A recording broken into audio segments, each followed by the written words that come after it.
मिलनोत्कंठा लीला। श्री प्रिया चंपकलता के कुंज में एक फव्वारे के पास बैठी हैं। फव्वारे का जल लगभग 10 गज चारों ओर से बने हुए कुंड में झरझर कर गिर रहा है। कुंड के चारों ओर उजले रंग के चमकीले एवं कहीं कहीं पर सुनहले रंग के पत्थरों की सुंदर गज हैं। कुंड में उतरने के लिए चारों दिशाओं में छोटी छोटी सीढ़ियां बनी हुई हैं। कुंड के जल पर कमल के हरे हरे बड़े बड़े पत्ते फैले हुए हैं तथा उन पर कमल के पुष्प खिले हुए हैं। नीले, लाल एवं उजले 3 रंग के कमल के पुष्प वायु के झोंकों से हिल रहे हैं। फव्वारा लगभग 3-4 गज ऊंचा है। उस पर पत्थर का हंस बना हुआ है। हंस ने अपनी चोंच में डंडी सहित कमल का पुष्प ले रखा है। उसी पुष्प के छिद्र से फव्वारे का जल मोती की भांति झरता हुआ कुंड में गिर रहा है। कुंड के चारों ओर सुगंधित पुष्पों से लदी हुई एक एक झाड़ी को बड़े सुंदर ढंग से काट छाट कर उस पर राधा श्याम का मेहराब बना दिया गया है। मेहराब के दोनों ओर छोटे छोटे संगमरमर की बेंचें हैं। झाड़ी के पीछे एक एक आम का पेड़ है जिस पर बैठी हुई कोयल कुहू कुहू कर रही है। फव्वारे के कुंड के दक्षिण की ओर जो गज है उसी पर श्री प्रिया उत्तर की ओर मुख किए बैठी हैं। उनके दोनों पैर कुंड की पहली सीढ़ी के ऊपर टिके हुए हैं तथा दोनों हाथों से अपने कपोलों को पकड़े हुए वे नीची दृष्टि किए बैठी हैं। उनके पीछे विमला मंजरी खड़ी हैं तथा मधुमती मंजरी हाथ में वीणा लिए उनकी बाईं ओर बैठी हैं। वीणा बजाने की मुद्रा में बैठी हुई वह श्री प्रिया की आज्ञा की बाट देख रही हैं। श्री प्रिया कुछ सोचते हुए इतनी तल्लीन हो गई हैं कि अभी थोड़ी देर पहले मधुमती को वीणा लाने के लिए कहा था, पर मधुमती की वीणा ले आने पर भूल गई कि यहाँ क्या हो रहा है, मैं कहाँ हूँ। कभी कभी दृष्टि उठाकर हिलते कमलों की ओर देख लेती हैं, किंतु फिर भी उनकी दृष्टि मधुमती की ओर नहीं जाती। मधुमती मंजरी पीछे खड़ी हुई विमला मंजरी को आंखों से कुछ संकेत करती हैं। विमला मंजरी अपनी कंचुकी से श्याम सुंदर का अत्यंत सुंदर चित्र निकालकर श्री प्रिया के दाहिनी ओर आकर बैठ जाती हैं। श्री प्रिया विमला मंजरी के बैठ जाने पर कुछ तिरछी दृष्टि से उस ओर देखने लगती हैं। उधर देखते ही चित्र पर दृष्टि चली जाती है। श्री प्रिया चटपट उस चित्र को विमला मंजरी के हाथ से ले लेती हैं तथा देखने लगती हैं। देखते ही आंखों में आंसू भर आते हैं। श्री प्रिया आंसू रोकने की चेष्टा करती हैं पर आंसू रुकते नहीं। चित्र को हाथ में लिए हुए श्री प्रिया चाहती हैं कि उसे देखूं, पर उनकी आंखें आंसुओं से पूर्णतः भर जाती हैं और वे चित्र को नहीं देख पाती। चित्र देखने के लिए वे बार बार अंचल से आंसू पोंछती हैं, पोंछकर फिर चित्र की ओर देखती हैं, पर देखते ही पुनः आंखें आंसुओं से भर जाती हैं। इस प्रकार 5-6 बार चेष्टा करने पर भी श्री प्रिया उस चित्र को देख नहीं पा रही हैं। अतः व्याकुल होकर चित्र को तो हृदय से लगा लेती हैं तथा सिर ऊंचा करके रोने लग जाती हैं। कुछ क्षण इसी भांति बीत जाते हैं। मधुमती वीणा को रख देती हैं तथा अपने अंचल से प्रिया के आंसुओं को पोंछने लग जाती हैं। कुछ देर रोते रहने के बाद फिर प्रिया को कुछ धैर्य होता है एवं वे लड़खड़ाते स्वर में कहती हैं, मधुमती कुछ गा। मधुमती वीणा कंधे पर रखकर गाने लगती हैं। ये नैना रिजवार नयरी, एक ही बार बिलो की श्याम को, तज घर बार फकीर भयरी। अब देखे बिन आंसू ढारत, जुग समान पल बीत गएरी। नारायण येहू अति चंचल, फल पाए जस बीज बयरी। गाते गाते स्वयं मधुमती की आंखों से भी आंसू बहने लगते हैं। श्री प्रिया तो इस बार सिसक सिसक कर रोने लग जाती हैं। मधुमती धैर्य धारण करके वीणा को तुरंत वहीं रख देती हैं तथा श्री प्रिया के गले में दाहिना हाथ डालकर बाएं हाथ में अपना अंचल लेकर प्रिया के आंसुओं को पोंछने लग जाती हैं। कुछ देर बाद श्री प्रिया को कुछ धैर्य होता है। वे कुछ गंभीर सी होकर वहाँ से उठकर पीछे की जो झाड़ी थी उसके पास जाकर उत्तर की ओर मुँह करके बैठ जाती हैं।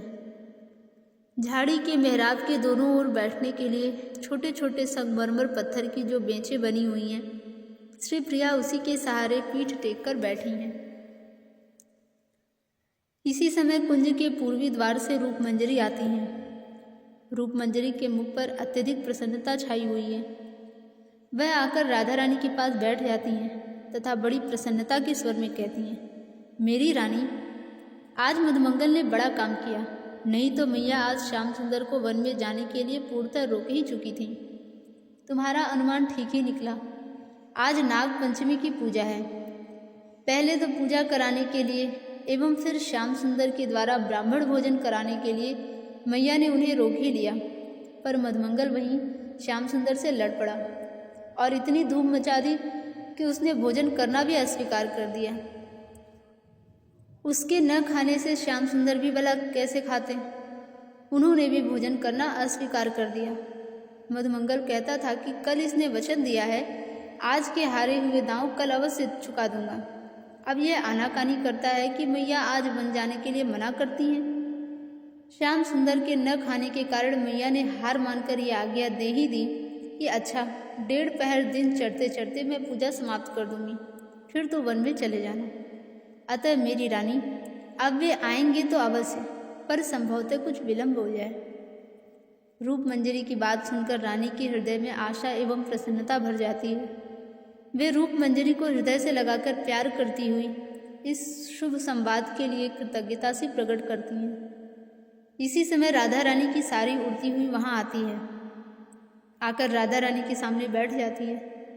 राधा रानी उत्कंठा भरी दृष्टि से देखती हुई साड़ी को अपने बाएं हाथ पर रख लेती हैं तथा दाहिने हाथ से उसके सिर को सहलाती हुई पूछती हैं, सारिके, मेरे प्यारे श्याम सुंदर का समाचार तो अवश्य लाई होगी। बोल, श्याम सुंदर के आने में कितना विलंब है?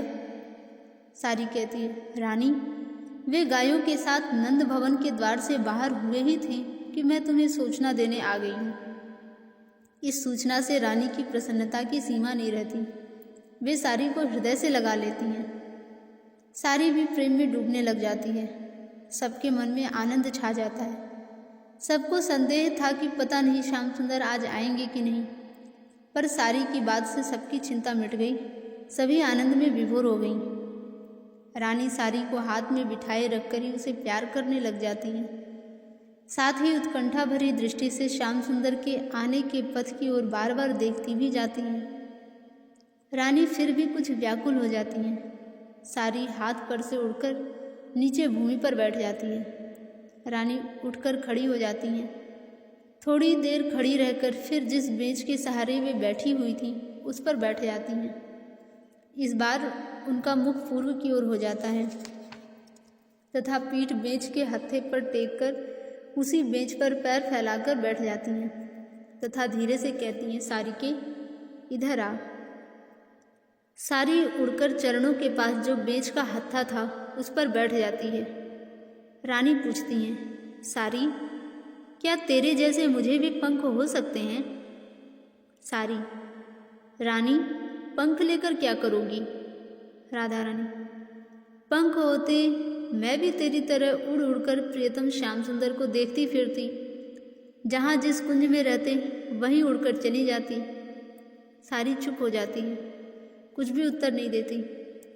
राधा रानी फिर पूछती हैं, अच्छा सारिके, बता तो सही, श्याम सुंदर मुझे क्यों प्यार करते हैं?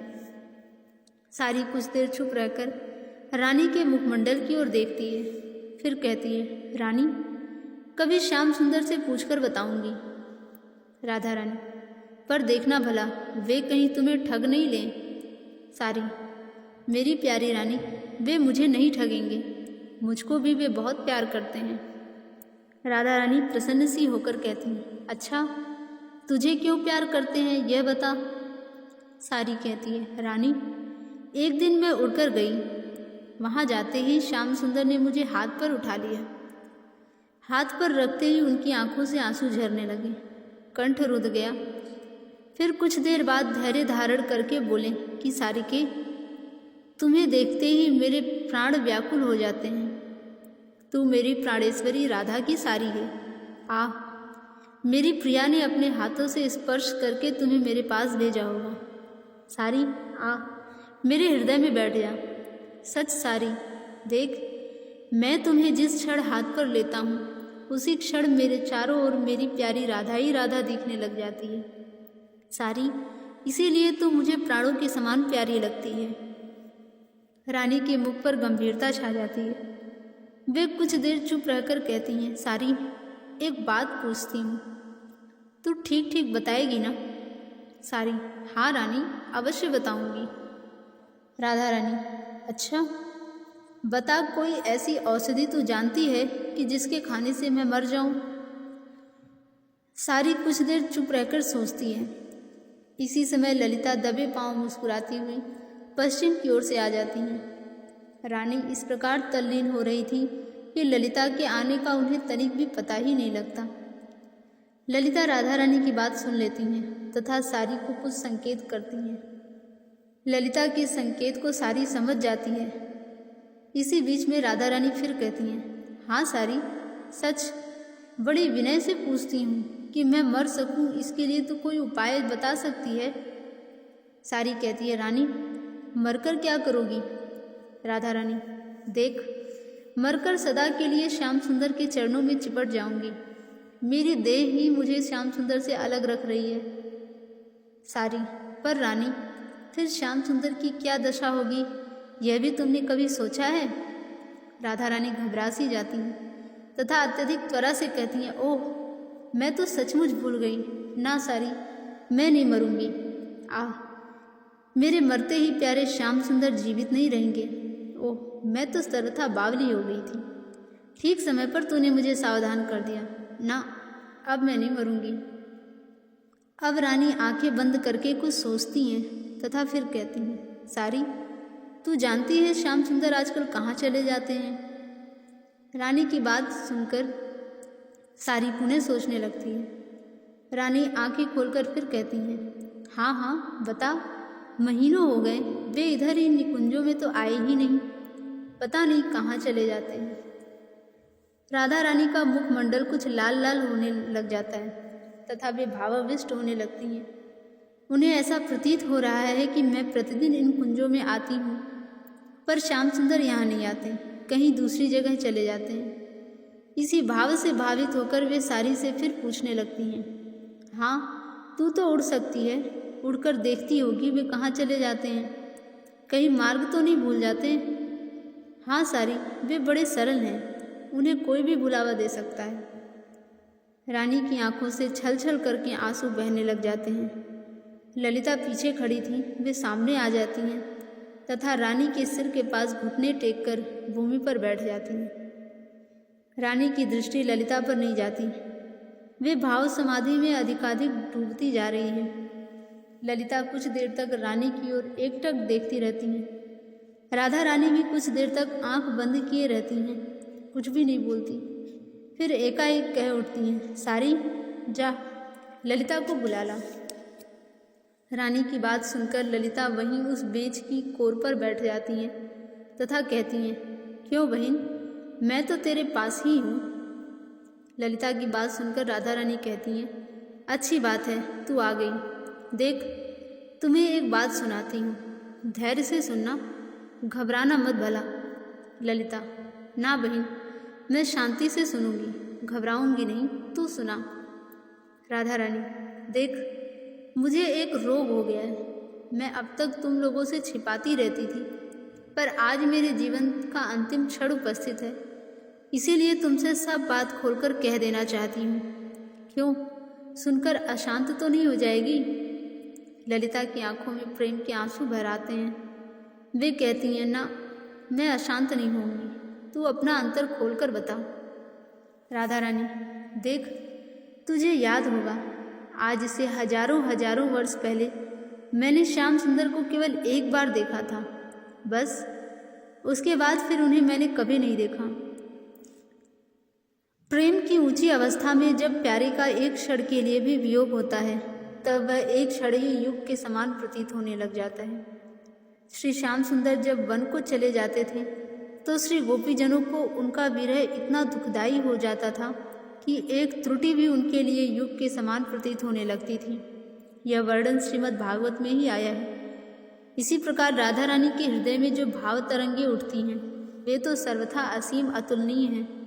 जब कभी श्री प्रिया को श्याम सुंदर के विरह की अनुभूति एक क्षण के लिए भी होती है, उस समय उन्हें ऐसा प्रतीत होता है मानो युग बीत गए हैं और तब से मैंने श्याम सुंदर को नहीं देखा है। यद्यपि प्रतिदिन श्री प्रिया से श्याम सुंदर का मिलन होता है, पर प्रिया भावाविष्ट होकर यह समझने लगती हैं कि मेरा यह मिलन भावना से प्रतीत होने लग गया था। ध्यान करते करते मैं सुध बुध भूल जाती हूँ और कुछ का कुछ सोचने लगती हूँ। वस्तुतः श्याम सुंदर तो हजारों हजार वर्ष से मेरे पास आए ही नहीं हैं। उसी प्रकार आज भी श्री प्रिया को भ्रम हो रहा है कि श्याम सुंदर से मिले बहुत दिन हो गए। प्रेम की इस अवस्था को कोई वाणी से नहीं बता सकता। बिरले सच्चे संत ही उसे अनुभव करके कृतार्थ होते हैं। हाँ बहन, बस एक बार ही देख पाई, पर उसी क्षण से उनकी वह छवि मैं अपने हृदय में छिपाए बैठी हूँ। तुम सबसे भी छिपाती रही। दिन रात उन्हें हृदय में बिठाए रहकर भावना से उनकी रूप सुधा का पान करती हूँ बहन, पर साथ ही जलती भी रही हूँ। वह विचित्र सी दशा है। रूप सुधा के समुद्र में डूबी रहकर भी मैं जलती रही हूँ। कभी यह भ्रम हो जाता था कि प्यारे श्याम सुंदर आए हैं, मुझे अत्यंत प्यार कर रहे हैं। बस इसी आनंद में रात समाप्त हो जाती। फिर सोचती कि ना, यह तो सचमुच मुझे भ्रम हो गया था। हृदय में बैठाए रखकर श्याम सुंदर के साथ मैं भावना का आनंद लूटने लगती हूँ। इसी प्रकार हजारों लाखों वर्ष बीत गए हैं। मैं एक क्षण में तो आनंद के समुद्र में डूबने लगती हूँ और दूसरे ही क्षण हृदय विरहाग्नि से दग्ध होने लगता है। इस प्रकार हंसती हुई जलती हुई मैंने इतने दिन बिताए हैं, पर अब तो हृदय दग्ध प्रायः हो गया है। अब थोड़ी देर में मेरे प्राण बाहर निकल जाएंगे। हाँ बहन, बस एक बार मुझे अपनी रूप सुधा का पान कराकर फिर वे नहीं आए। पता नहीं कहाँ चले गए। प्रतीक्षा में इतने दिन बीत गए। अब आज अंतिम दिन है। रानी यह कहकर रुक जाती हैं। ललिता कुछ भी नहीं बोलती। वे एकटक श्री प्रिया के मुखारविंद की ओर देखती रह जाती हैं। रानी फिर कहने लगती हैं, हाँ अब देख, तुझे हृदय को कठोर बनाना पड़ेगा। बहन, तू मुझे अतिशय प्यार करती है। मेरे विरह में पता नहीं तेरे प्राण रहेंगे या नहीं, पर बहन कुछ क्षण के लिए धीरज रखना। देख, अब अधिक देर नहीं है, मेरे प्राण निकलने वाले ही हैं। तू मेरे प्यारे श्याम सुंदर के उस चित्र को मेरे हृदय पर रख दे। जब प्राण निकल जाएं, तब उस चित्र को मेरे अंचल से बांध देना, भली भांति कसकर बांध देना, तथा उस चित्र के साथ ही मेरे प्यारे श्याम सुंदर के कुंड में मेरी समाधि दे देना। देख, धीरज से अपनी प्यारी सखी की यह अंतिम सेवा करना। यह कहकर रानी रुक जाती हैं। उनकी दशा देखकर ललिता अतिशय व्याकुल होकर सोचने लगती हैं कि क्या उपाय करूं जिससे प्यारी सखी को सांत्वना मिले। कुछ क्षण सोचकर वे राधा रानी के कान में कहती हैं, बहन, प्यारे श्याम सुंदर आ गए। वह देखो, विशाखा के कुंज की पगडंडी पर खड़े हैं। रानी के कानों में ये शब्द पड़ते ही वे चटपट उठकर बैठ जाती हैं तथा कुछ लजाई सी होकर उधर ही देखने लगती हैं। दृष्टि के सामने विशाखा के कुंज की पगडंडी पर नीली साड़ी पहने तथा पीले रंग की ओढ़नी कंधे पर रखे हुए उसी समय अनंग मंजरी आ जाती हैं। उसकी नीली साड़ी एवं पीले रंग की ओढ़नी को देखकर श्री प्रिया समझने लगती हैं कि सचमुच श्याम सुंदर आ रहे हैं, अतः उन्हें धैर्य हो जाता है। फिर वे धीमे स्वर में कहने लगती हैं, देख, प्यारे श्याम सुंदर आ रहे हैं। मैं छिप जाती हूँ। तू कह देना कि राधा तो आज नहीं आ सकेगी। आज देखूंगी कि वे मुझे ढूंढने कहाँ जाते हैं। राधा रानी यह कहकर खड़ी हो जाती हैं तथा दौड़ने लगती हैं। वे दक्षिणी मेहराब के भीतर से दौड़ती हुई दक्षिण दिशा की ओर दौड़ने लग जाती हैं। ललिता देखती हैं कि मेरी सखी भावावेश में ही दौड़ रही है और कहीं गिर न पड़े, अतः उन्हें संभालने के लिए उसके पीछे दौड़ने लगती हैं। रानी के मन में तो यह बात थी कि श्याम सुंदर उत्तर की ओर से आ रहे हैं, इसीलिए वे निधड़क दक्षिण की ओर तीव्र गति से चली जा रही हैं। इसी समय श्याम सुंदर चंपक लता के कुंज के दक्षिणी द्वार से आकर वहाँ से कुछ दूर पर खड़े होकर रानी का भागना देखने लग जाते हैं। रानी की दृष्टि श्याम सुंदर पर नहीं पड़ती। वे चटपट मेहंदी की क्यारी से घिरे हुए गुलाब की लताओं के निकुंज में चली जाती हैं तथा वहाँ खड़ी होकर उत्तर की ओर देखने लगती हैं कि श्याम सुंदर आ रहे हैं या नहीं। ललिता की दृष्टि श्याम सुंदर पर पड़ जाती है। वे बहुत प्रसन्न हो जाती हैं तथा आंखों से प्रेमपूर्ण संकेत द्वारा श्याम सुंदर को बता देती हैं, आज रानी बहुत अधिक भावाविष्ट हो गई थी। किसी प्रकार हमने उसे कुछ शांत किया है। अब अपनी प्राण प्यारी को तुम संभालो। श्याम सुंदर मुस्कुराने लगते हैं तथा दबे पांव उसी मेहंदी की क्यारी के दक्षिण की ओर आकर खड़े हो जाते हैं। वे मेहंदी लता के छिद्रों से देखने लगते हैं कि मेरी प्यारी राधा क्या कर रही है। इधर राधा रानी कुछ देर तक उत्तर की ओर देखने के बाद दक्षिण की ओर देखने लग जाती हैं। फिर वे पश्चिम की ओर एवं इसके बाद पूर्व की ओर मुख करके धम से भूमि पर बैठ जाती हैं। इतने में ललिता निकुंज के भीतर जहाँ रानी बैठी हैं वहाँ आ जाती हैं तथा कहती हैं, बहन अब श्याम सुंदर ढूंढते फिरेंगे। बड़ा अच्छा हुआ, प्रतिदिन देर करने लगे थे। आज पता लगेगा कि प्रतीक्षा करते समय कितना दुख होता है। रानी कुछ उदास सी हो जाती हैं। ललिते, यदि प्यारे श्याम सुंदर मुझे ढूंढते फिरें और मैं नहीं मिलूं तो भला उन्हें कष्ट तो नहीं होगा। एक दो क्षण उपरांत रानी फिर तुरंत बोल उठती हैं, ना बहन, मैं नहीं छिपूंगी। हाय, उनके कोमल हृदय को दुखा करके मैं आनंद प्राप्त करना चाहती हूँ। ओह नहीं नहीं, चल मैं वही फवारे के पास जाऊंगी। श्याम सुंदर छिपे छिपे श्री प्रिया की बातें सुन रहे हैं तथा आनंद एवं प्रेम में अधिकाधिक विभोर होते जा रहे हैं। राधा रानी चटपट उठकर पुनः भागना चाहती हैं, पर ललिता उन्हें इस बार पकड़कर रोक लेती हैं, जिससे रानी फिर वहीं बैठ जाती हैं। राधा रानी कहने लगती हैं, अच्छा बहन, तू मुझे नहीं जाने देती तो एक काम कर, तू वहाँ चली जा। वे फवारे के पास खड़े होकर अत्यंत व्याकुलता से मुझे ढूंढ रहे होंगे। हाय हाय, निराश हो गए होंगे। ओह, उनका मुख म्लान हो गया होगा। बहन, मैं इसे सह नहीं सकूंगी, तू तुरंत जा। उन्हें कह दे कि राधा उस निकुंज में बैठी उनकी बाट देख रही है।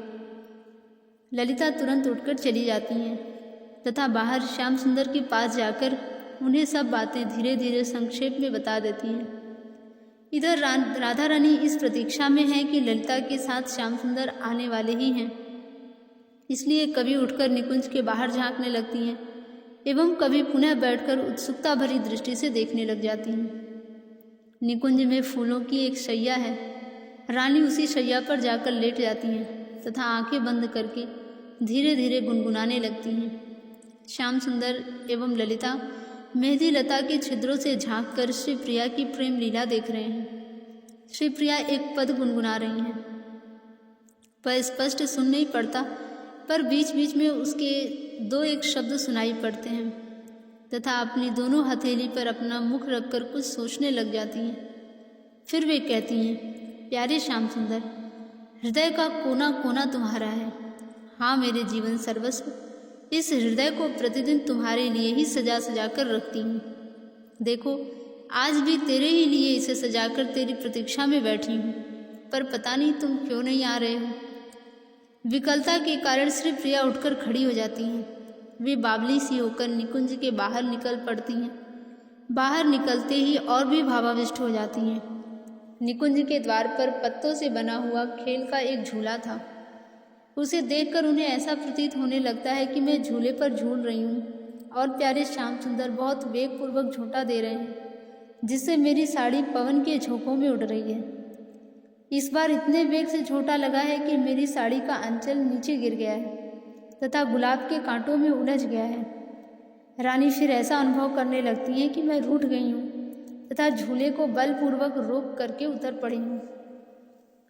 प्यारे श्याम सुंदर भी मेरे पीछे उतर पड़े हैं तथा मुझसे कह रहे हैं, ना, अब ठीक से धीरे धीरे झोंटा दूंगा। प्रिय, फिर चलो झूलेंगे। इसी भावावेश में श्री प्रिया दृष्टि विहीन सी होकर उस मेहंदी की क्यारी की परिक्रमा लगाने लगती हैं और ना, अब नहीं झूलूंगी, अब नहीं झूलूंगी कहती हुई वहाँ पहुँच जाती हैं जहाँ श्याम सुंदर खड़े हैं। वे इसी भावावेश में श्याम सुंदर से टकरा जाती हैं। श्याम सुंदर का स्पर्श होते ही श्री प्रिया समझने लगती हैं कि वे मुझे आग्रहपूर्वक झूले पर ले जाना चाहते हैं। इसीलिए श्री प्रिया प्रेम में अतिशय अधीर हो जाती हैं तथा बाहर से कपट क्रोध करती हुई उसी भावावेश में वहाँ खड़े हुए श्याम सुंदर का हाथ वस्तुतः पकड़ लेती हैं एवं कहती हैं, देखो अब यूँ नहीं झूलूंगी, लाओ ये तुम्हारा पीताम्बर, मैं इसे कसकर अपने ऊपर बांध लूँगी, फिर कोई बात नहीं। श्याम सुंदर श्री प्रिया के हृदय के भावावेश को जान लेते हैं और सचमुच हंसकर अपना पीताम्बर श्री प्रिया पर ओढ़ाने लग जाते हैं तथा कहते हैं, प्रिय तू जो कहेगी वही करूँगा। श्याम सुंदर के इन वचनों के कानों में पड़ते ही श्री प्रिया प्रकृतिस्थ हो जाती हैं। वे देखती हैं कि प्यारे श्याम सुंदर मुझे पीताम्बर ओढ़ा रहे हैं। रानी को सारी बातें स्मरण हो आती हैं तथा वे सकुचा जाती हैं। श्याम सुंदर उन्हें अपने हृदय से लगा लेते हैं। ललिता खिलखिलाकर हंस पड़ती हैं। सखियाँ और दासियाँ दौड़ती हुई वहाँ से आ जाती हैं तथा उनकी सेवा के कार्य में लग जाती हैं। जय जय श्री राधे।